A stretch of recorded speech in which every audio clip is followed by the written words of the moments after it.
I'm David Marquis, and this is The Activist Heart. Welcome. There's a very interesting word that we're going to examine today, and it's a challenging word, one that causes us to look into our activist hearts. The word is collaborate. Co or com is, of course, a prefix that means with. So collaborate, in its first definition, means to work with others. That sounds good. Collaborate on a project or a literary work or with someone who might have a different point of view. That leads to the second definition, to be a collaborator. That was the word applied to those French who worked with the occupying Nazi forces in World War II. They were scorned for being collaborators. Odd, isn't it, how quickly the word can go from a positive connotation to a negative? It is good to collaborate, but not to be a collaborator. This word raises a question for us in America today. We are a nation divided. Our democratic processes are no longer about working together, but about having enough power to impose our will on others. The question, is that how we want to live?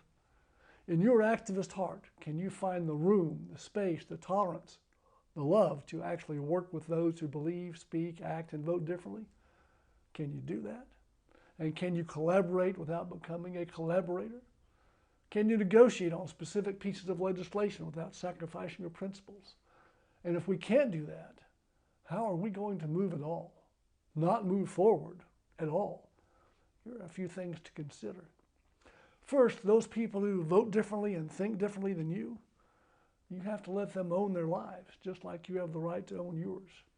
You don't live inside their skin, don't know what influences and experiences live within their central nervous system that shaped them and formed them and gave them the audacity to think that it was okay to not be you.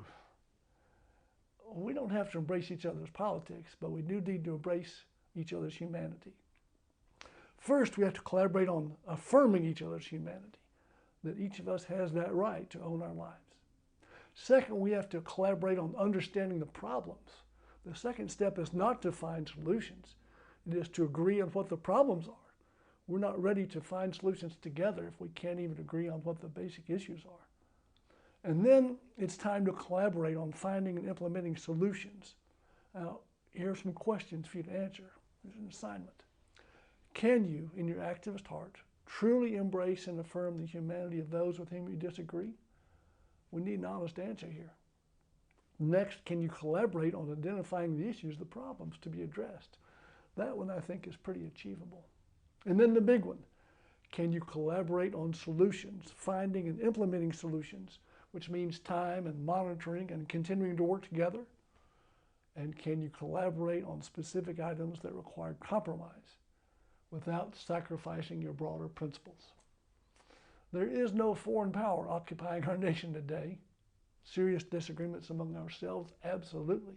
But it means this: we have work to do before we can even begin the work of collaboration. We'll be back.